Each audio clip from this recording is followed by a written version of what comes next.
and you're all covered in blankets. And the sounds of a light rain pitter-patter outside of your warm, cozy, new hideout as all of you wake from a very, very peaceful slumber filled with positive dreams as gifted by the magic of the Ysolga inside Gray's head. And with a yawn, you stretch and open your eyes and just start nibbling on the leftover meat from the night before. Maybe a few berries and things like that you managed to collect on your way in. And it's a peaceful morning. Is there anything that you guys would like to do before you head back out following your magic compass towards where you know the first section of the guidebook will be? I don't think that Gray has anything in particular that he's trying to do. He's still now messing around with understanding his abilities a little bit better. He keeps doing the Spider-Man wrist action with very little effect. Excellent. Is there anything else anybody wanted to do? Yeah, Turt doesn't sleep as much, so they went to go, I guess, like, explore, forest bathe a little bit, find some berries, maybe do a little bit of a, sun salutation.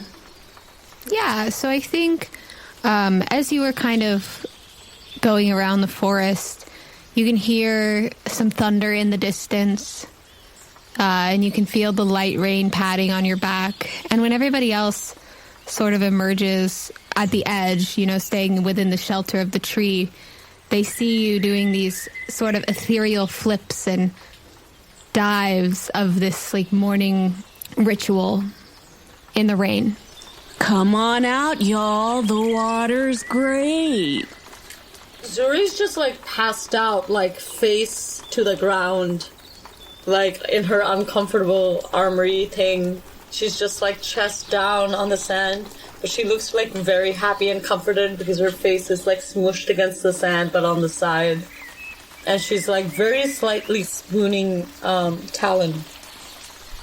Aww. Yes. I love that. And you get kind of tugged awake by your compatriots and dragged a little bit sleepily. And she's pretty upset about this, but she can't speak because she's not a morning person by any means. So she's she's just making noises. Yeah, I would. Turt begins to start braiding her hair. Good morning. It's a new day. Yeah, to be dead on my bed. So who has the compass? Zuri does. What? Oh, right, that's... I forgot. I thought I had something cool. Oh, yeah. So she, grumbles a little bit, but she's okay. Especially after, the good dream she had and the nice time she had with everybody, she's, starts feeling, a little extra awake than usual. A little extra happy. So she sighs, she gets up, she just looks around and smiles at people. Everybody's kind of just doing their own thing. Nobody's, in the mindset that she's in, but she's yay! She's just so happy about her first sleepover kind of thing. But then she says, okay, well, I have the compass, so I guess we'll figure out where to go. And so she pulls it out and looks at everybody and waits for the golden wheel pin thing to stop. Yeah, so basically what happens when you the compass has a kind of thick plastic lid covering the section with with a bunch of little hands on it. It actually more looks kind of like a clock than a compass because it has multiple hands. And there's a button on the side, and when you click it, the lid pops open and it sort of starts to emanate with this glowing light greenish magic, and the magic emanates out and then shows a hologram map of the crescent moon that you all see for the first time, a map of where you are. But as quickly as you see this crescent moon continent, it quickly zooms in on one particular spot. And then from there, the magic suctions back inside of the compass. The hands spin all to face in the same direction, all still glowing with this light green color, and the lid snaps shut. But it is now, all three of them are pointing in one direction. And that's where we're going to go to commercial. If you can call it a commercial. Hi, y'all. It's me again. I'm sure you can't get enough of me and that I'm definitely not hogging your space right now, but I'm here to do the artist spotlight because this is a person who I am super inspired by and whose work I love. This week's spotlight is Brandon Liangambetta. Brandon Liangambetta is a Peruvian-American game designer and tabletop media creator. He is best known for his work on Pasión de las Pasiones and the Stop Hack and Roll network of podcasts. Brandon is also an incredible advocate, constantly pushing for increasing the voice of marginalized people in the TTRPG industry. He has created some amazingly fun TTRPGs and done some pretty great podcasting for the gaming community. Shout out in particular to his leadership in the Masks community as a GM for the superhero podcast Protean City Comics. I'm a particular fan of this podcast and am frequently inspired by the work of this team. Make sure to check out Pasión de las Pasiones, a Powered by the Apocalypse game where you can play the cast of the world's most dramatic and exciting telenovela. You can find links to all of this amazing work by visiting his website at brandonleongambetta.com or by following him on Twitter at @BLeonGambetta. This podcast is proud to be part of the Audible affiliate program. Audible is an amazing way to find and access tons of great books and stories. If you think about it, audiobooks were really the original podcast. In the ancient days of the 90s and early 2000s, before Spotify, Stitcher, and Apple Podcasts, there were cassette tapes with Lord of the Rings and CDs of Stephen King novels.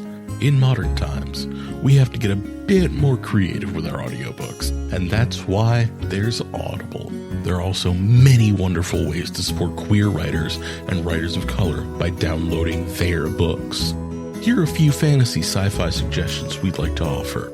The Priory of the Orange Tree by Samantha Shannon, considered by some to be the best epic fantasy since Game of Thrones. Then there's Hazel and Grey by Nick Stone, an African-American retelling of Hansel and Gretel.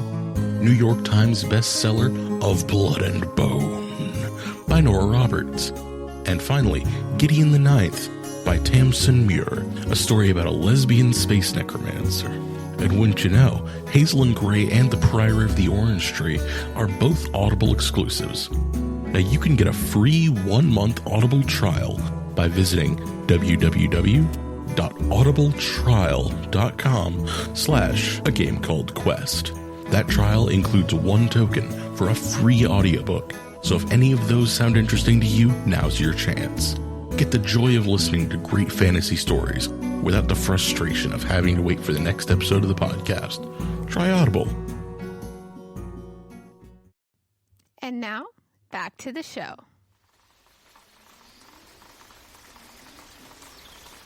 From there, the magic suctions back inside of the compass. The hands spin all to face in the same direction, all still glowing with this light green color, and the lid snaps shut. But it is now, all three of them are pointing in one direction. Huh. Well, at least it's not subtle. And Gray starts walking that direction and then looks back like, right? Sure, man. Let's get to hoofing it. So the four of you sort of start to follow this compass. The hands change directions every once in a while, sometimes more suddenly and jagging, sending you off in twists and turns. Eventually, it even brings you onto a path and then continues following along that path for a while. Why don't you guys each pick one fantastical thing, just non-threatening, just like new thing that you guys discover in this world? So Zuri's walking, and then she's walking and walking, looking at everybody, and then looking around and just taking in this like entire crazy magical world. And then she sees these like really big trees, but with fruits just kind of dangling from them. And but it's too high up. But she like thinks that she's like, oh, it's way too high up for me to do anything. But as soon as she thinks that, one of the branches like droops down to her and like offers her the fruit. I love that. And then she picks it, and it's this like it almost looks metallic in a way. Like it looks like this black apple, but under the sunlight, it's like multiple different colors. Like a weird metallic shiny apple thing that looks purple and silver and stuff. So she's like very curious and drawn at this, and she's like looking at everybody, but their like backs are to her. So she like is looking at it, and before she could even like think about it, she's so drawn to it that she takes a little bite. And as soon as she does, she has like these brief flashes of images come to her mind. And then she takes another bite, and that is another vivid image of something else. But then as she's like taking the bite, she realizes that these aren't her memories. These are the memories of the people who walked down this road before and have taken bites from the fruits in this tree. Oh, cool. So you see flashes of everybody who's ever eaten one of those fruits before. That's incredible. I love that. Yeah, my imagination coming back. Yes! Sorry. I'm here for that. Okay, and nobody else, that's just your special moment that you have with that tree, and the rest of you continue on. What's something else? As Gray is walking along, he's right at the front of the group, and he feels a smack on his foot. He looks down, and there's this little metallic purple beetle, kind of like a stag beetle, but with like 3 different horns on it. And he just looks down at it for a second, and then it stands up on its back legs and goes, "I'm walking here," and then continues crossing the road. All right, you just invented a new race, and I'm here for it. Adorable! I love that it was metallic purple, too. I'm seeing a trend here. We're in like a land of metallics. Yeah. All right. Anybody else have something? Yeah, there's like these floating land masses that are just kind of scattered around the flora and fauna, but there's one in particular as we're going on our way where there is a fall of mist, so almost like a waterfall, but just like this beautiful sparkling just spray that's coming down from it into a pool of smoke. So Turd just kind of, inserts them into this themselves into this fall, and is just like, moisturization is key, you guys. I definitely think we get like a shot of Dr. Turtle turning over onto their back and just the water splashing over either side of them from the floating waterfall. I love that. That's beautiful. Guys, you're so creative. All right. Zach, you're up. So Zach's been watching the sky all morning as he knows that there's supposed to be some weird rain, and there's been like thunderclouds on the horizon and stuff. And so he's looking around up in the sky, and he starts noticing that there's individual clouds moving around fairly quickly, and it's very unusual to him. He's wondering like what's going on. Like there's these little rain clouds that are moving around, and then as we pass by a clearing, there's like a clearing on our left-hand side. Everybody's walking and not really paying attention. Zach sort of stops and looks into the clearing, and for a second he sees this little squirrel run past, and he's like desperately trying to get away, but he's getting rained on, and there's this cloud that's like following him up above him, and there's this little like gray spectral imp, like this little spirit creature that's like chasing him and laughing maniacally, and it rains directly on the squirrel, and then they go out of his like line Oh of my sight. god. And he's like, okay, I guess I kind of see what the magical rain was all